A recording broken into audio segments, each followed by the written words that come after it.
Hey, what's going on, people? It's been a long time no see. I always do this. I want to review first movie I want to review because I've watched several films now. I'm looking forward to a few coming out on Netflix.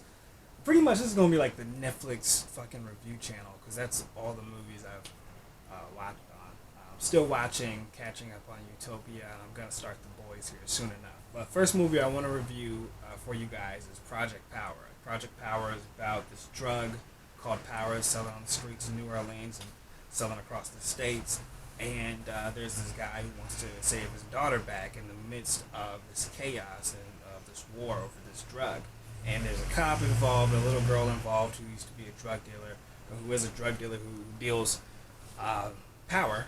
And they're the guy trying to save his daughter is trying to he's trying to save her, and he teams up with the girl who's a drug dealer and trying to save the day. Jesus Christ, that was the worst plot explanation of all time. God, I suck at this. It's all right. I'm getting better. That's the plot in a nutshell. It's pretty much, if you've seen these kind of films before, you've seen them kind of before. Then you know what you're getting into.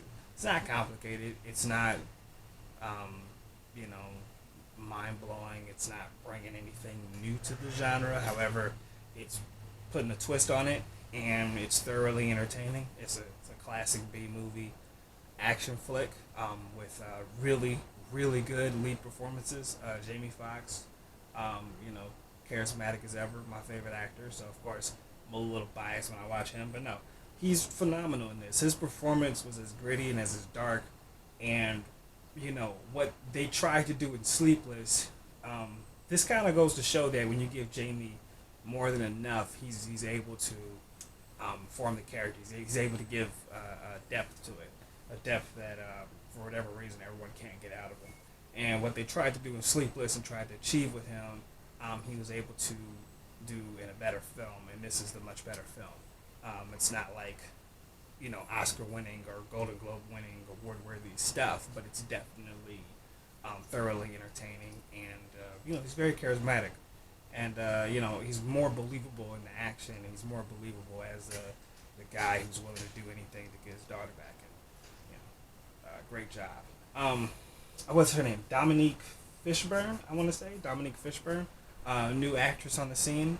She does a great job. She does a really great job. Usually, when characters rap in movies, her character wants to be a rapper, of course. Usually, when they do that, I cringe, and I caught myself cringing. But the way they play off of it and played as if they, the way they played off of it, there's a few surprises in there, and she does a hell of a job with those moments. I'll say that they don't make it. Yeah, those moments don't last as long, and they're really cool. I mean, she really does a hell of a job. Her chemistry with Joseph Gordon-Levitt and Jamie Foxx, and what she's able to do with the action herself is phenomenal, man. It's wonderful. Joseph Gordon-Levitt, as usual, I reviewed in 7500. His other movie he had coming out with Prime. Um, excuse me. He's phenomenal.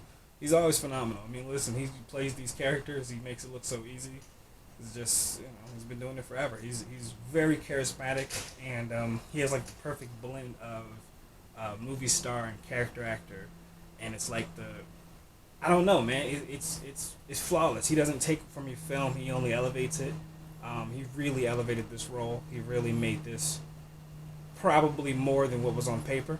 And that's to say about the movie itself. I feel like the directors, there are two directors, two very young directors. They elevated this. This feels like something that could have been worked on more, but it definitely in the wrong hands could have been piss poor. And this was actually phenomenal. The way they filmed fight scenes and the way they the way they mixed with special effects with the grittiness. It really was like if X-Men met like I can only think of The Wire, but yeah, something like The Wire, or something along those lines. It really is cool. It really is cool, and yeah, I give Project Power a solid 7 out of 10. It was solid across the board. Um, yeah, give it a watch if you have nothing else to do. Really, it's a fast movie, very entertaining, classic action B movie. What more can you ask for from Netflix, man?